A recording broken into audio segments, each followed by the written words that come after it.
Hi everybody!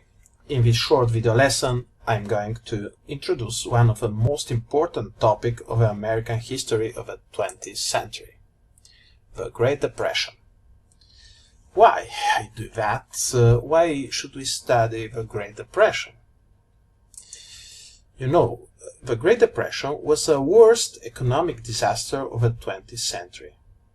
It happened after a period of a great prosperity, named the Roaring Twenties, when the American society appeared to be extraordinarily healthy, and the story of the economic growth of the American society seems to be never-ending.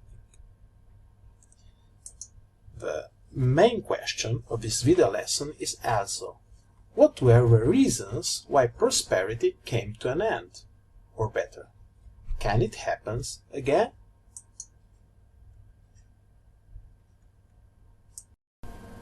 Commonly, the textbooks associate the Great Depression with the famous Black Tuesday. The stock market crash happened on 29 October 1929. On this slide you can see the Dow Jones Index between the 1927 and the 1943. On September 1929, the Dow Jones Index reached the 381 points, and it would not regain this level for another 25 years. By the end of the summer of 1929, it was clear that the economy was contracting and the stock market went through a series of unsettling prices decline. You can see there. These declines feed investors' anxiety, and events soon came to a head on October 24, 28 and 29, known respectively as Black Thursday, Black Monday and Black Tuesday. In these 3 days, the Dow Jones fell more than 80 points. Why? Because the investors began to liquidate their stocks with sell orders, and on Tuesday, the Dow Jones closed at 230 points. In the next 2 years, the Dow Jones Industrial Average Index would lose 89% of its value before finally bottoming out in July 1942.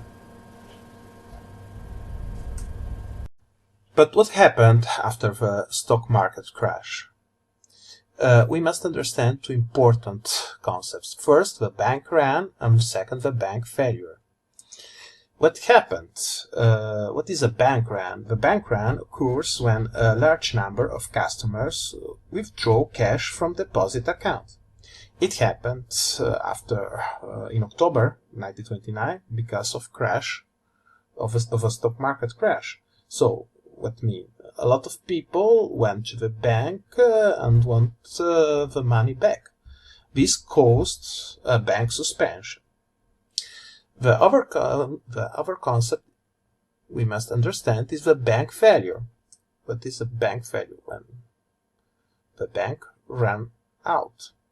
It happened, it was a common phenomenon in the United States of America. You can see on this graph what happened in 1925, still 1929, but still 1940 the number of this failure rise, and the 1943 was the real important year for American bank system. A lot of banks ran out in this year. The bank crisis affected the whole economy and produced a lot of trouble to the economy, rising especially the unemployment rate. This is another data, very important data, and you can see the unemployment in 1929 was 4%, but rise still 25% in 1933.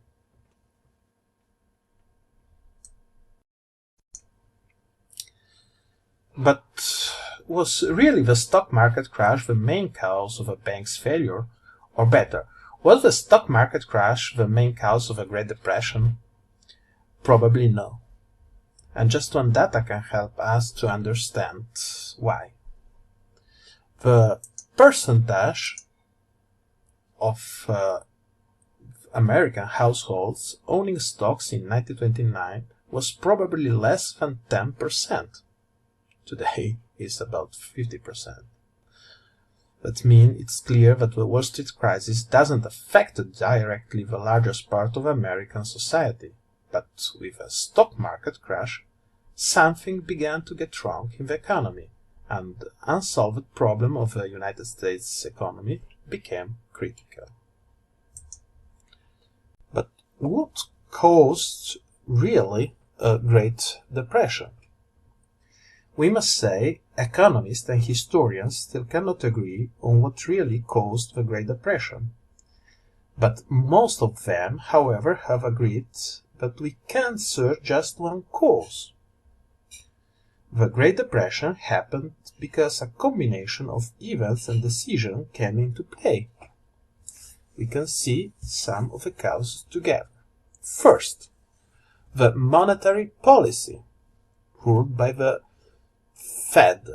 The Fed is the American Central Bank, the Federal Reserve Bank. The second is the smooth-hawley tariff, or the high tariff they want from the American President Hoover. The third cause is the stock market crash and the financial panic. These three causes have to do with the policy of the American government and of the government of the Federal Reserve. But some of them, some other causes, have to do with the American way of life of the Roaring Twenties. So, the way of life before the stock market crash. And we can see, for example, an unequal distribution of the wealth in this society. The second, the overproduction in agriculture and in industry. And the last, a lot of debts of the American society. In the last part of the lesson, we are going to analyze just one cause, I mean the unequal distribution of wealth. In 1929, the American economy appeared to be extraordinarily healthy. We must know the United States accounted for nearly half of the world's industrial output, and the American way of life was the highest standard of living in the world. So we can say the employment was high and the inflation was non-existent. Industrial production had risen 30% between 1919 and 1929, and per capita income has climbed from $520 to $681. But the seeds of the depression were already present in the boom years of the 20s. The main problem of this society was the distribution of the wealth. It is important to know the richest 1% owned the 59% of the nation's wealth, and the poorest 87% owned just the 10% of the nation's wealth. So, For many groups of Americans, the prosperity of the 20 was just an illusion. Even during the most prosperous year of the Roaring 20, most families lived below the contemporaries defined as the poverty line. In 1929, economists considered $2,500 was a necessary income to support a family. In that year, more than 60% of a nation's families earned less than $2,000 a year, the income necessary for basic necessity, and over 40% earned less than $1,500 annually. Prosperity bypassed specific groups of the American entirely too.